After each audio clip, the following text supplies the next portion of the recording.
Today on World Impact, we are in Jerusalem and we're on the southern steps. We're talking about leadership today. In fact, this particular message is part of a series called Empowered to Lead. Now, today I want to talk about you being empowered by your purpose. Now, in this series, we're looking at the life of Nehemiah and how that Nehemiah was a leadership gift from God to the people of Israel to help rebuild the wall of Jerusalem. In fact, the name Nehemiah comes from the word that means comforted or consoled by God. And as we study Nehemiah's life, we'll see how God uses his leadership to comfort and console God's people.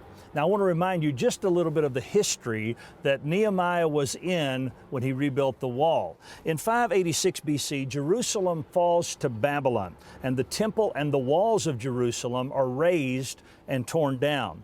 In 516, the temple is rebuilt under the leadership of Zerubbabel. In 458, Ezra returns to Jerusalem, and a revival and spiritual reform begins to take place. And then, from 445 to 444 BC, Nehemiah travels to Jerusalem and rebuilds the wall in 52 days.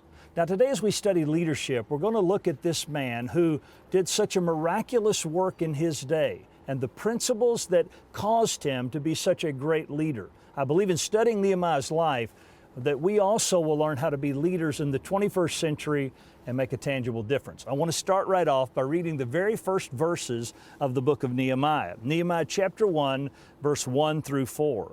The words of Nehemiah, son of Hakaliah, in the month of Kislev in the 20th year, while he was in the citadel of Susa, Hanani, one of my brothers, came from Judah with some other men.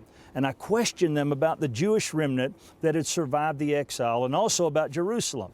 They said to me, those who survived the exile are back in the province, are in great trouble and disgrace. The wall of Jerusalem is broken down, and its gates have been burned with fire. When I heard these things, I sat down and wept.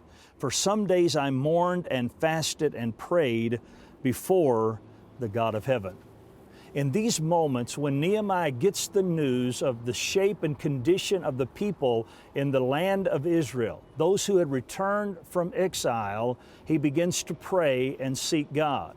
In those moments, I believe that Nehemiah discovers the purpose God has for his life. You know, when you were born, God had a purpose in mind for you. And when you discover that purpose, you're empowered then to lead and to change the world. Billy Sunday said, more men fail through lack of purpose than lack of talent. Our friend Rick Warren said, the greatest tragedy is not death, but life without purpose. And Woodrow Kroll said, God's purpose gives life real meaning. The great writer Oswald Chambers says it this way, all of God's people are ordinary people who have been made extraordinary by the purpose He has given them. When Nehemiah moves into his purpose, he moves into leadership.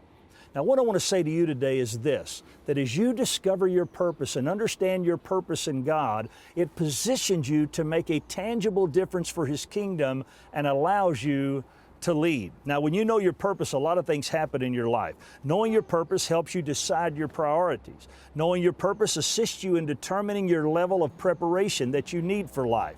Knowing your purpose helps channel the resources God brings to you. It helps you redeem the time, and knowing your purpose provides internal motivation.